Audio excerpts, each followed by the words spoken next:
Hare Krishna, welcome everyone. Good to see you all. Tonight we're continuing with our study of Sri Chaitanya, Srimad Bhagavad Gita as it is, by His Divine Grace A.C.Bhaktivedanta Swami Prabhupada. And tonight we'll continue chapter 7, Knowledge of the Absolute. And we will continue tonight from verse 12 onwards. So if you have any questions, any comments as we go, then please ask. So text number 12. Knowing that all states of being, be they of goodness, passion, or ignorance, are manifested by my energy, I am in one sense everything. But I am independent. I am not under the controls. I am not under the modes of material nature, for they, on the contrary, are within me. So, Srila Prabhupada mentions in the purport that all material activities in the world are being conducted under the three modes of material nature. Although these modes are emanations from Krishna, he is not subject to them. He is niguna, which means that these gunas, although issuing from him, do not affect him. That is one of the special characteristics of Krishna. So, we're hearing about knowledge of the absolute. We're hearing how everything in this material world is created by Krishna. And Krishna is giving some examples of how we can see him in his creation so that we understand more thoroughly Krishna's position. Now, he's speaking about the modes of material nature, the gunas, sattva, rajas, tamas, goodness, passion, and ignorance, which affect deeply all of the conditioned souls. All of us are heavily under the influence of the modes of material nature. Whereas it is described that Krishna is not under the control of the modes of material nature. The example is given just like a spider casts a web. And when the spider casts the web, the spider can then walk across the web, but he doesn't become entangled by the web, which is different to all of us in this material world. We are very much conducted and controlled by the gunas, the three modes of material nature. Whereas Krishna, he creates the modes, and when he does enter into this material world, which Krishna does periodically enters into this material creation. When Krishna enters the material world, he doesn't become affected by the three modes of material nature. He's not under their control. Whereas all of us in this material world, we are under the control of the modes of material nature. Goodness, passion, and ignorance. Right? We're under their control, and they are continuously acting upon us. Whereas Krishna, he can enter this material world. The material modes of nature are there. He has created them. He can interact with this material energy, but he does not become affected. Right? So it's an important point to understand. He is like the spider who casts the web, can walk through the web, can go back, can withdraw the web back into himself, but he does not become controlled or entangled. Whereas all of us, we become controlled, we become entangled by this material world, by this material energy.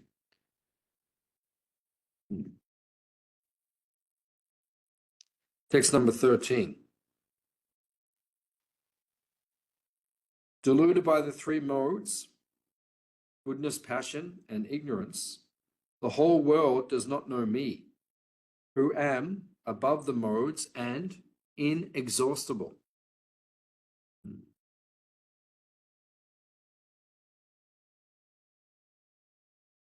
Prabhupada mentions in the purport that the whole world is enchanted by three modes of material nature. Those who are bewildered by these modes cannot understand that transcendental to this material nature is the Supreme Lord Krishna. So we don't even know we're being affected sometimes by the modes of material nature. We just become affected by the influence of goodness, passion, and ignorance. Three modes will be spoken of in detail at the end of the Bhagavad Gita. At the end of the Bhagavad Gita, we will hear a detailed description of the modes and how they act upon us so that we can understand how they are acting upon us. And once we understand this, when we understand how the modes are acting upon us, then we can then begin to become liberated from the effects of the modes of nature. But quite often we don't even really understand. You see society in general, you see people in general. They don't understand that goodness or passion or ignorance may be acting upon them at a particular point in time. They are just controlled by these three modes of material nature. They don't understand how the modes are acting on them, and because they don't understand how the modes are acting upon them, they don't also understand properly the personality of Godhead, who creates these material modes and who is unaffected by them. They don't understand these things properly. So that's very common in this material world. People don't really understand the science of God very well. You hear people sometimes speaking about spirituality or about God consciousness, but they don't really understand it properly. So this is because of the influence of identifying the mode of nature. When you too much identify with the modes of material nature, it's hard to transcend or become unaffected by them. So it's important to understand these things in this material world. Text number 14. This divine energy of mind, consisting of the three modes of material nature, is difficult to overcome. But those who have surrendered unto me can easily cross beyond it.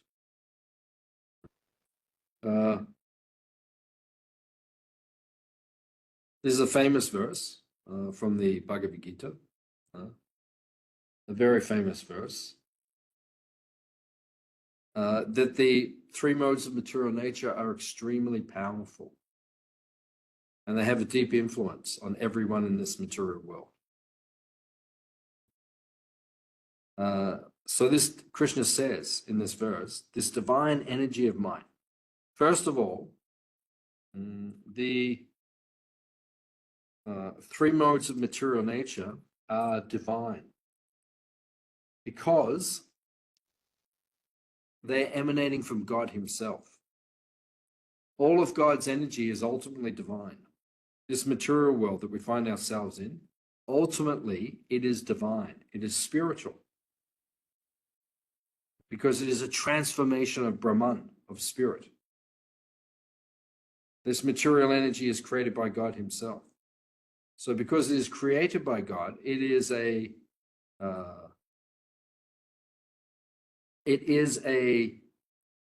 ultimately it's a spiritual energy. And because it comes in contact with the modes of material nature, His creation, then we see it as being a secondary energy, which means apara prakriti, an inferior energy, right? It becomes contaminated by the gunas and so forth. So even still, this energy is very powerful, mama maya durachaya, Krishna says in this verse, it is a very powerful energy. Why? Because it comes from him. Something created by God, anything created by God is very powerful. So this material world and this energy is very powerful. The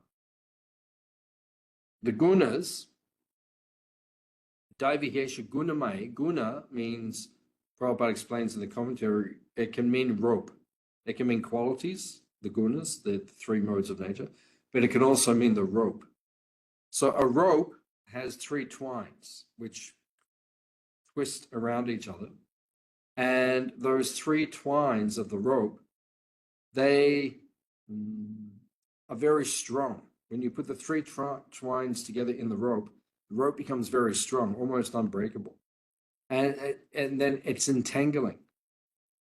So these three modes of material nature, these three gunas, they're very difficult to overcome because they are created by God himself. But then Krishna says, but those who have surrendered unto me can easily cross beyond. That's a significant statement. When we surrender to Krishna, when we give our being to Krishna for his service to God, then we can easily overcome this material energy, this material nature.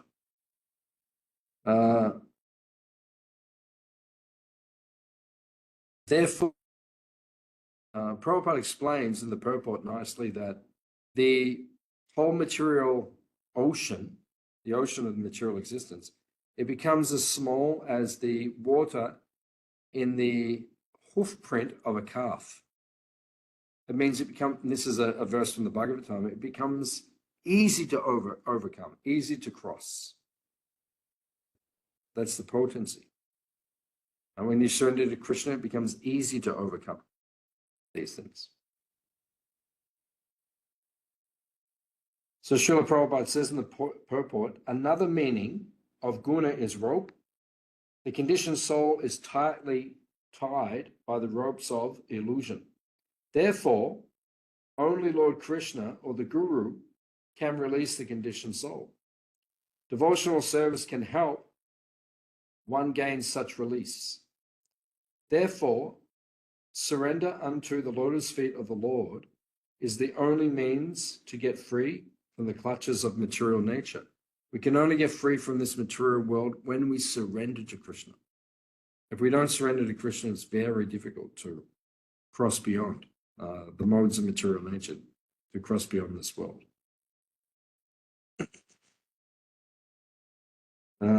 Text number 15.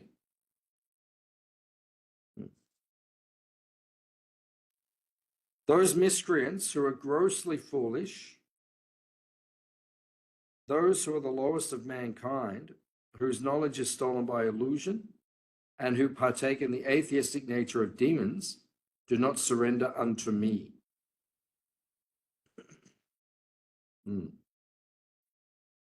So I'll read a little from Surrender Unto Me by Gurujan Prabhu. 4 types of people are devoid of piety, and thus they never surrender to Krishna. Srila Prabhupada writes that such people are not truly learned and therefore can be considered neither Mahajanas nor Acharyas. Srila Prabhupada describes each of these 4 types of Dushkritinas in his purport. Srila Vishwanath Chakravarti Thakur and Srila Baladev Vijayabhushan offer slightly different descriptions.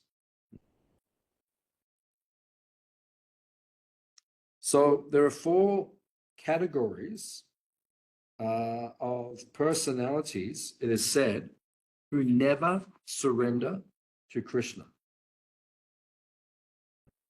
They are so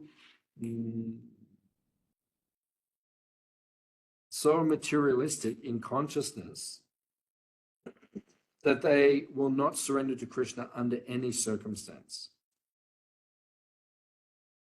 So, first of all, we have the mudhas, those who are grossly foolish. Prabhupada writes, most often, Those who work very hard day and night to clear the burden of self-created duties say that they have no time to hear of the immortality of the living beings. To such mudhas, material gains, which are destructible, are life's all in all. Despite the fact that the mudhas enjoy only a very small fraction of the fruit of labor. So this is a mudha. A mudha is someone who thinks, I can work very hard like an ass and I will enjoy in this material world.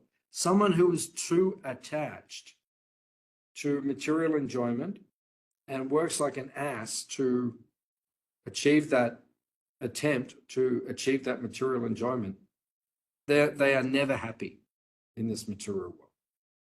We have to understand their position. They're never happy in this material world. Secondly, we have the Naradhamas, means the lowest of mankind. Prabhupada writes, in the Gita, the personality of Godhead clearly states that there is no authority above him and that he is the supreme truth. The civilized form of human life is meant for man's reviving the lost consciousness of his eternal relationship with the supreme truth. The personality of Godhead, Sri Krishna, who is all-powerful, whoever loses this chance is called a Naradama, the lowest of mankind.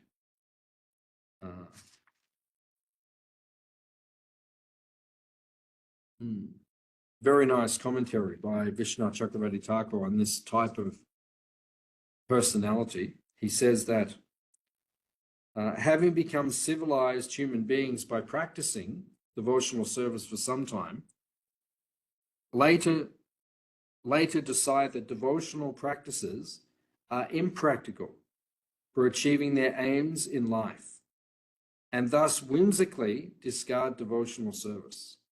The symptom of their being adama, or the most fallen, is their intentional rejection of devotional service.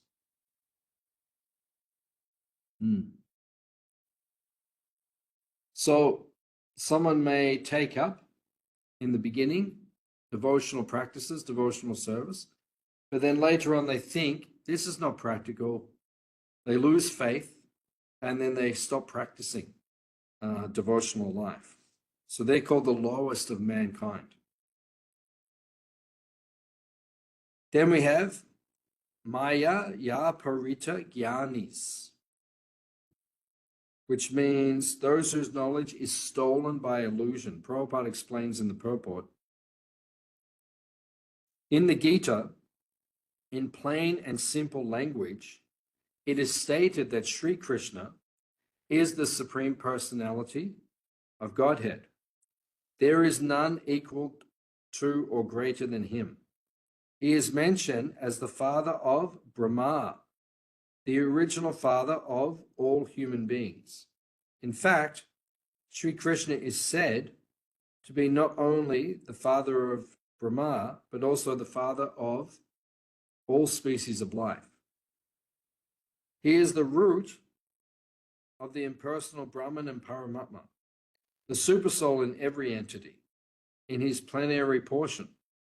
He is the fountainhead of everything, and everyone is advised to surrender unto his lotus feet.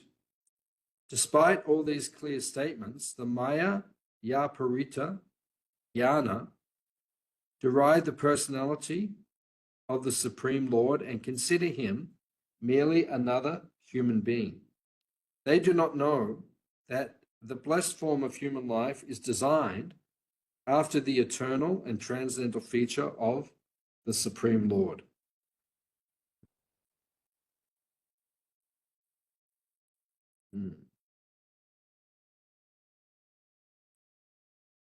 So, those whose knowledge is stolen by illusion.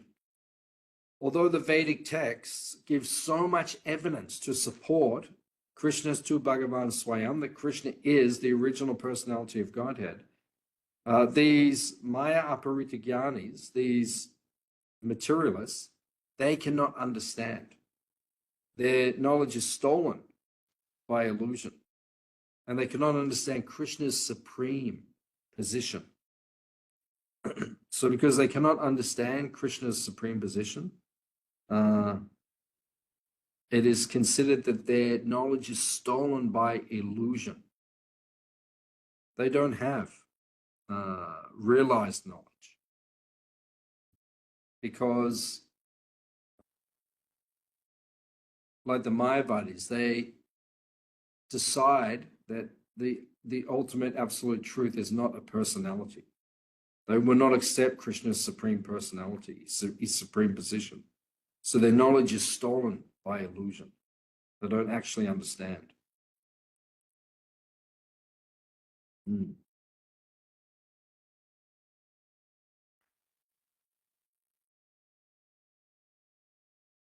then finally we have the Asuras, or those who partake in the atheistic nature of demons. They are called Asura.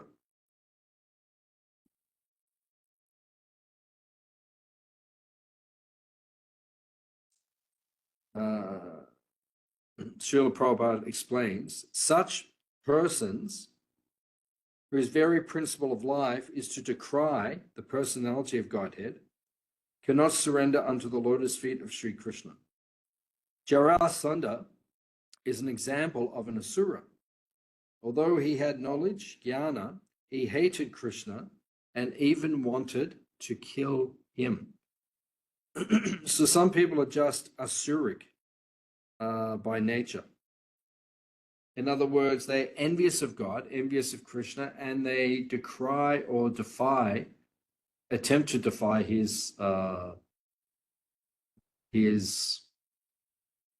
authority, and they try to rebel against him out of envy. And this is what we call Asura, right? Or one who is materialistic by nature. So then Prabhupada says in the purport, those really learned leaders of society surrender to Krishna. Those who are not actually learned leaders, but who pose themselves as such for material gain, do not accept the plan or path of Krishna. Because the atheist's brain is improperly utilized in opposing the plan of Krishna, the atheistic plan maker is called Duskriti, which indicates that his intelligence and efforts are misdirected. Under illusion and the modes of passion and ignorance, all his plans are baffled or smashed to dust. Therefore, the four above-mentioned categories never surrender to Krishna, in spite of all scriptural and authoritative advice. So, we're hearing about those who will not surrender to Krishna, those who are materialistic by nature. Those personalities whose association we should avoid. Text number 16. O best among the Bharatas, 4 kinds of pious men begin to render devotional service unto me: the distressed, the desirer of wealth, the inquisitive, and he who is searching for knowledge of the Absolute.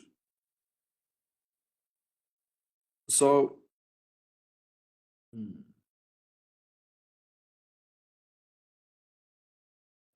we're hearing about the 4 people who will not surrender to Krishna, and now the 4 pious people who have sufficient sukriti and who are inclined to surrender unto God. So we can understand they are the distressed, the desire of wealth,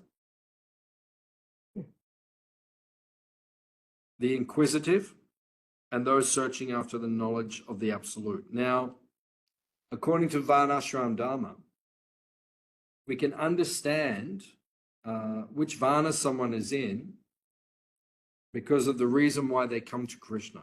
If someone is distressed, they are considered to be like a Shudra. A Shudra is someone who is distressed, and that's why they come to God. Secondly, one who desires wealth, that's a Vaishya. Someone who comes to God because they want material facility, that they are considered to be Vaishya. Then we have those who are inquisitive. That's like a Kshatriya. Kshatriyas come because they want to know. They're just interested. They don't have so many problems in life because of their good karma, and they want to understand. They're inquisitive about higher things. And then finally, you have those in search of knowledge, which is like the Brahmana, those who want to know the absolute truth. That is Brahminical quality. Prabhupada says in the purport that when these four kinds of persons come to the Lord for devotional service and are completely purified by the association of a pure devotee, they also become pure devotees. As long as such a purified stage is not attained, devotees in transcendental service are tainted with jnana and karma. So one has to transcend all this before one can come to the stage of pure devotional service.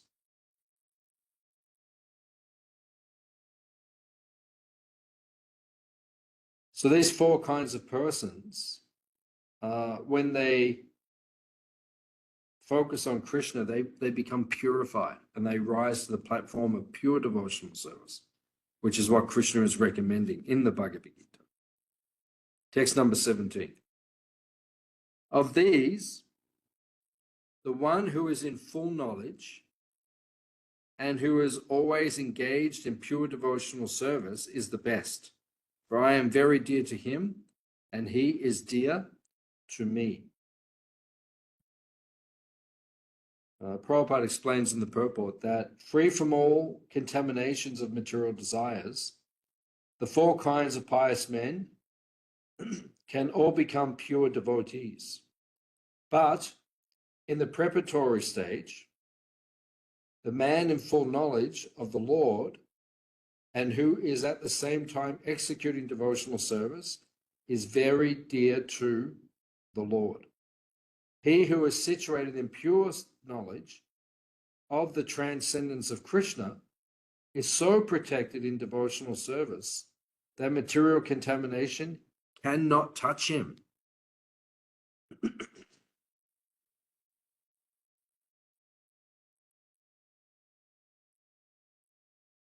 So it is said that one who gradually surrenders unto Krishna and becomes purified, then they become very dear to the Lord.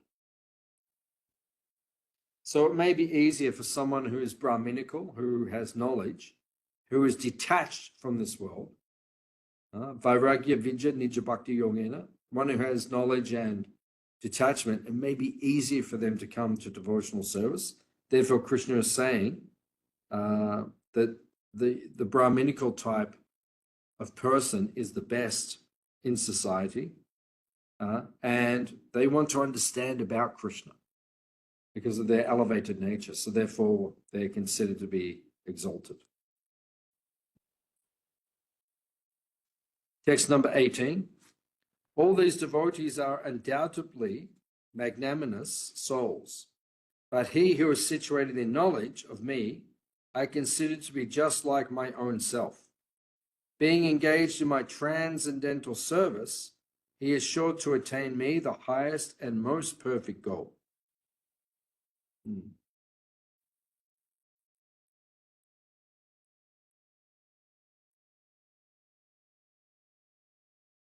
So,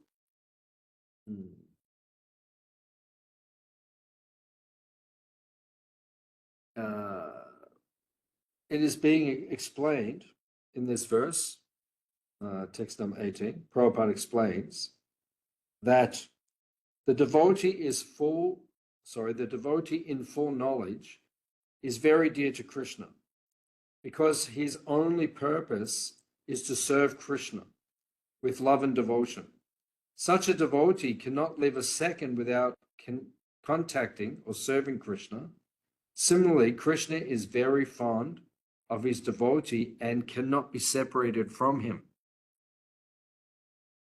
So, the more that one surrenders unto Krishna, then the more Krishna will accept him and reciprocate with him.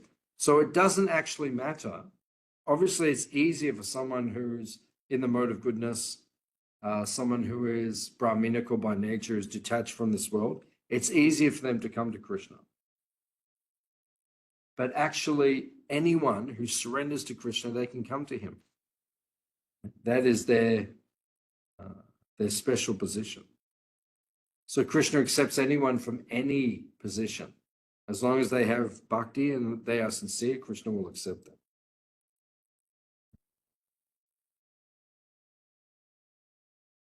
Text number 19. After many births and deaths, he who is actually in knowledge surrenders unto me, knowing me to be the cause of all causes and all that is. Such a great soul is very rare. There's another famous verse from the Bhagavad Gita. And it is being explained here that the living entity, while executing devotional service or transcendental rituals, after many births, may actually become situated in transcendental pure knowledge. That Krishna is the ultimate goal of spiritual realization. Realizing this, he becomes attached to Krishna and surrenders unto him. At such a time, one can understand that Krishna's mercy is everything, and that this material manifestation is not independent from him. He realizes the material world to be a perverted reflection of spiritual variegatedness, and realizes that in everything there is a relationship with Krishna. Such a universal vision of Vasudeva precipitates one's full surrender to Krishna as the highest goal. Such surrendered great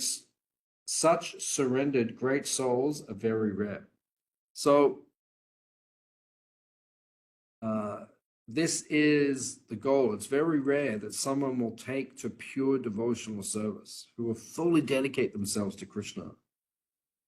It's very rare, but if someone is able to do that, they become Samahatma Sadulabha. They become Mahatma. They are a great soul. So Krishna is teaching us what the goal of the Bhagavad Gita is. It is to fully surrender unto him. And this is what Krishna is building up to in this section, in the Bhakti section, in the 9th chapter. Krishna will speak about pure devotional service. And then at the end, in the end of chapter 18, Krishna will again reiterate what is pure devotional service. Text number 20. Those whose intelligence has been stolen by material desires surrender unto demigods and follow the particular rules and regulations of worship according to their own natures.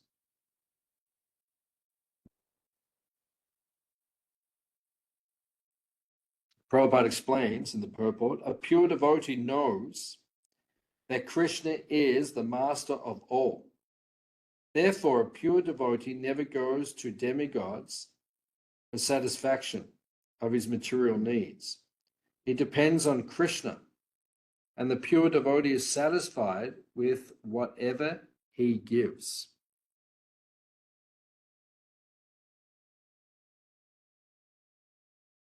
So, someone who is realized, who has developed bhakti, who is a sincere devotee, he realizes that only Krishna can fulfill our desires, our spiritual desires.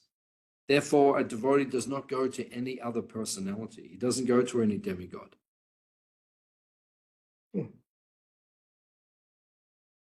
People worship various demigods to fulfill their material desires, but for a devotee, A devotee approaches Krishna because he wants to fulfill his spiritual desires. So therefore, we gradually approach Krishna for this reason. I am in everyone's heart as the supersoul. As soon as one desires to worship some demigod, I make his faith steady so that he can devote himself to that particular deity.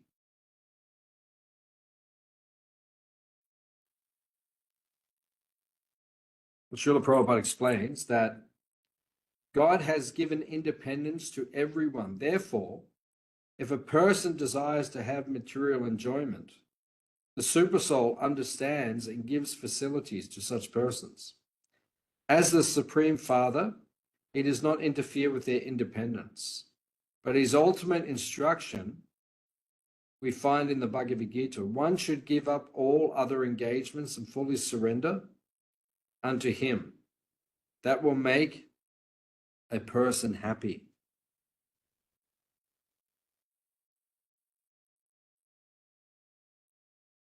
So devotees do not worship demigods or other personalities to fulfill their material desires.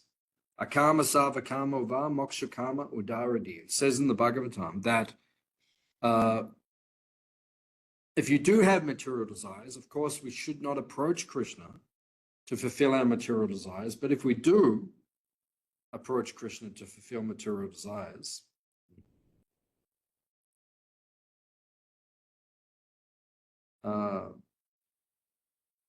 if we do have material desires, at least we should approach Krishna to fulfill them. It's not ideal, but it is better than approaching a demigod. Because at least by approaching Krishna, you're approaching the Supreme Being who can ultimately benefit you. And as the Bhagavatam says, there's one verse in the Bhagavatam in the 5th canto that says that if one approaches Krishna with material desires, Krishna will fulfill those desires, but not in such a way that the devotee will ever ask for that thing again. That is Krishna's mercy.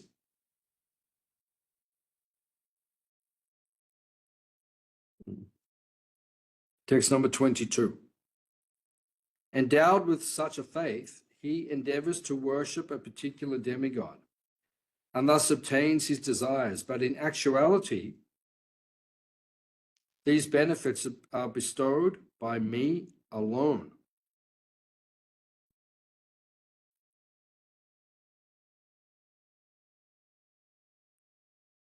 So Prabhupada explains that if one knows that the Devas and himself are part and parcel of Krishna, his knowledge is perfect.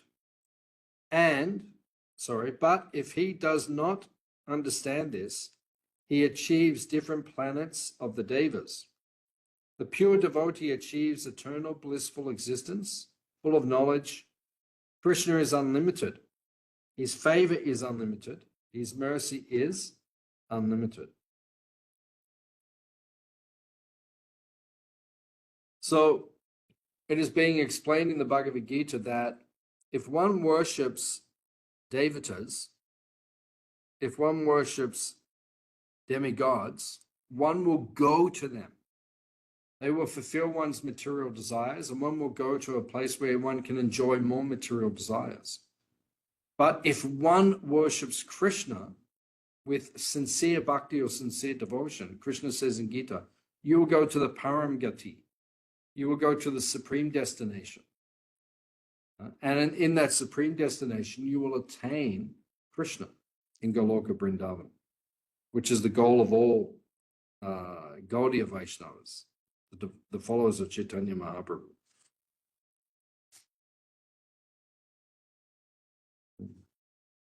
Men of small intelligence worship the demigods, and their fruits are limited and temporary. Those who worship the demigods go to the planets of the demigods, but my devotees ultimately reach my supreme planet. Prabhupada explains, if one knows that the Devas and himself are part and parcel of Krishna, his knowledge is perfect. But he does not understand. But if he does not understand this, he achieves different planets of the devas. The pure devotee achieves eternal, blissful existence, full of knowledge. Krishna is unlimited. His favor is unlimited. His mercy is unlimited. So we understand that if one simply focuses on worship of Krishna, one will attain the highest abode. Otherwise, you will attain another birth in this material world, in the samsara chakra. You may go to a higher planet, which is pleasant, but ultimately you'll have to come back down again to a lower planet like Earth, and you'll have to go through the cycle of birth and death again and again, suffering old age, birth, death, old age, and disease perpetually, until we break that cycle, dedicate ourselves to Krishna, and we go back to him. Text 24. Unintelligent men who do not know me perfectly think that I, the Supreme Personality of Godhead, Krishna, was impersonal before and have now assumed this personality. Due to their small fund of knowledge, they do not know my higher nature, which is imperishable and supreme. Prabhupada says, one cannot understand Krishna or his form, quality, or name by mental speculation or Vedanta. If one is favored by even a slight trace of the mercy of Krishna's lotus feet, Krishna consciousness, beginning by chanting the Mahamantra, then only can one understand Krishna.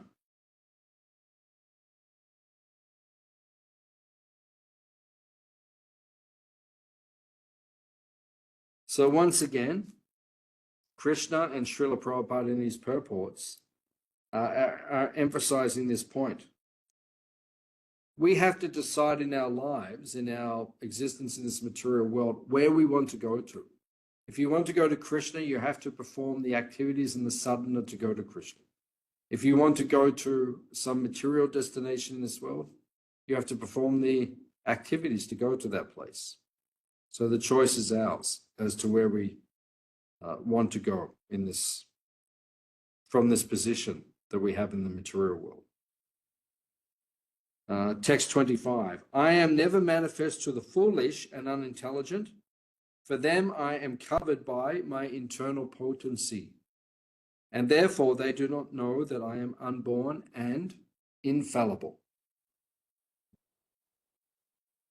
Another famous verse.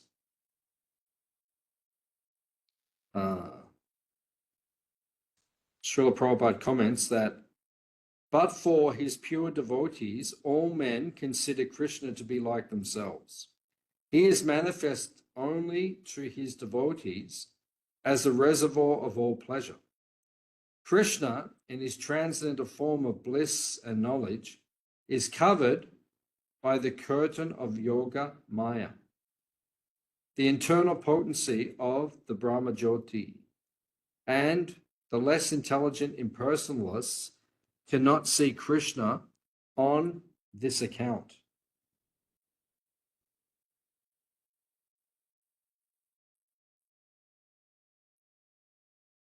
So, if one is unintelligent, one becomes covered by Krishna's Mahamaya potency. And one does not understand Krishna's supreme position. And if he does not understand Krishna's supreme position, one may desire to become a transcendentalist,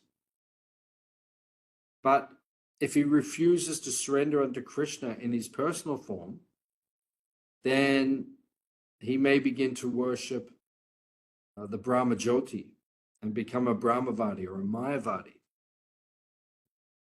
and then focus on become an impersonalist. And if one goes to that position, it's very difficult to realize Krishna is the Supreme Personality of Godhead.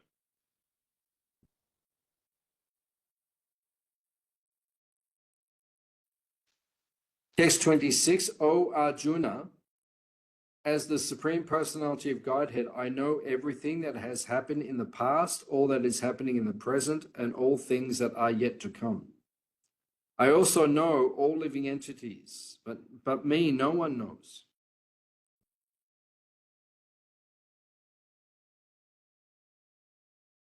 So Prabhupada explains, Krishna completely knows past, present, and future.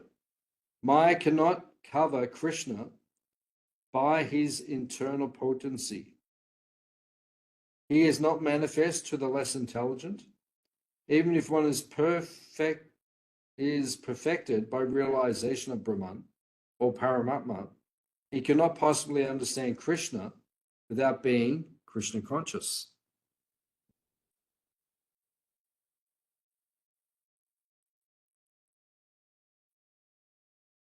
So if one surrenders to Krishna, he understands Krishna perfectly. And he does not become bewildered by this impersonalistic philosophy or impersonalistic tendency. Right? He focuses on Krishna. He focuses on his relationship with Krishna. Text number 27. O scion of Bharata, O conqueror of the foe, all living entities are born into delusion, bewildered by dualities arisen from desire and hate. Prabhupada explains the real constitutional position of the jiva is that of subordination to Krishna, who is pure knowledge. When one is deluded into separation from this pure knowledge, he becomes controlled by Maya and cannot understand Krishna. Maya is manifested in the duality of desire and hate.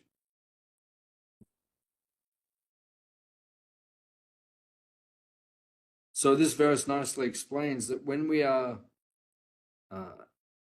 absorbed in duality, desire, hate, then what takes place? We cannot understand Krishna. When we become absorbed in this material state of consciousness, it's not possible for the living entity. His consciousness is covered and he cannot understand his eternal relationship with Krishna.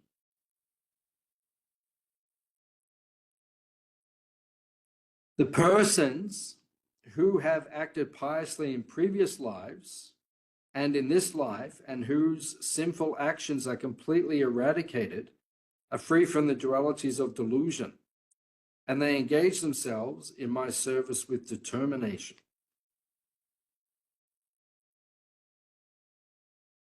So Prabhupada explains, those eligible for elevation to the transcendental position are mentioned. Those who have passed their lives practicing the regulative principles, who have acted piously and have conquered sinful reactions, can accept devotional service and gradually rise to the pure knowledge of Krishna. Then gradually they can meditate in samadhi. That is the process of being situated on the spiritual platform. This elevation is possible in the association of pure devotees, for in the association of great devotees, one can be delivered from delusion.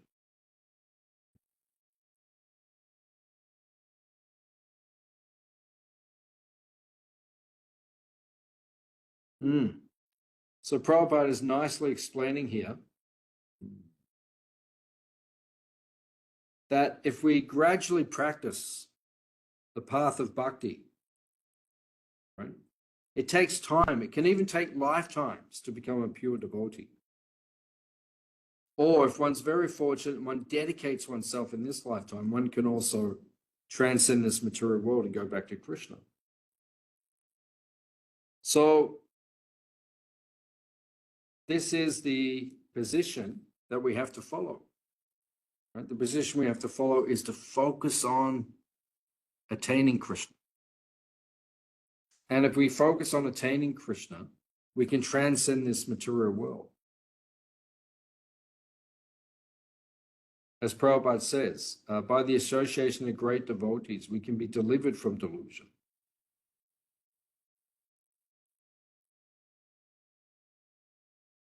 Otherwise, we will have to stay in this material world perpetually.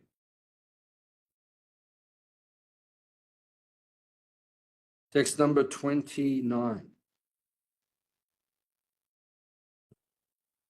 Intelligent persons who are endeavoring for liberation from old age and death take refuge in me in devotional service. They are actually Brahman because they entirely know everything about transcendental activities.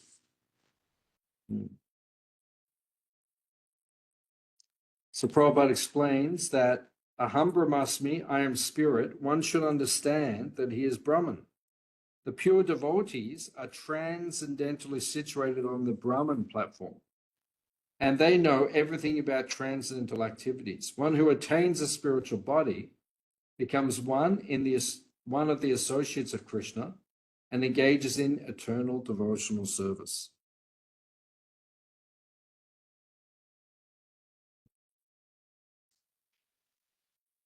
So,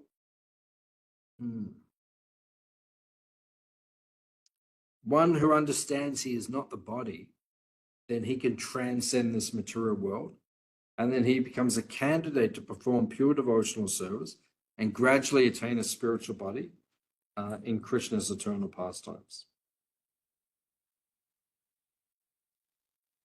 So, verse number 30, this is the final verse of chapter 7, and this is the last verse of the chapter.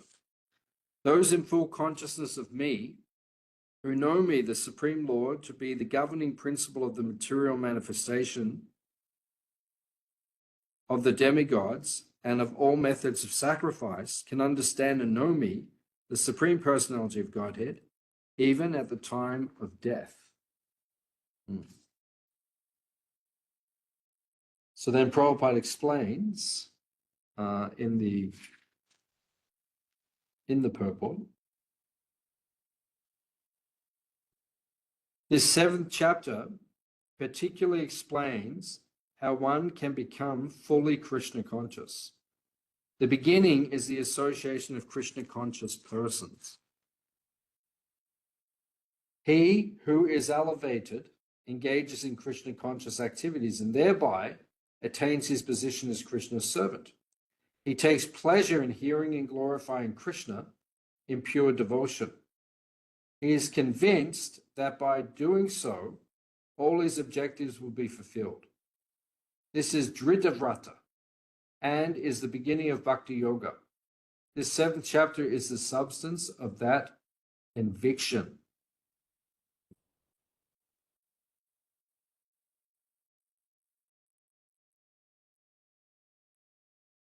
So this section, chapters 7 to 12, they are the Bhakti Yoga portion of the Bhagavad Gita. And by studying this Bhakti Yoga portion, we will understand what is pure devotional service, and we will gradually learn the art of practicing pure devotional service so that we can attain Krishna and go back home, back to Godhead. So thank you very much for coming. We'll see you next week. Hare Krishna.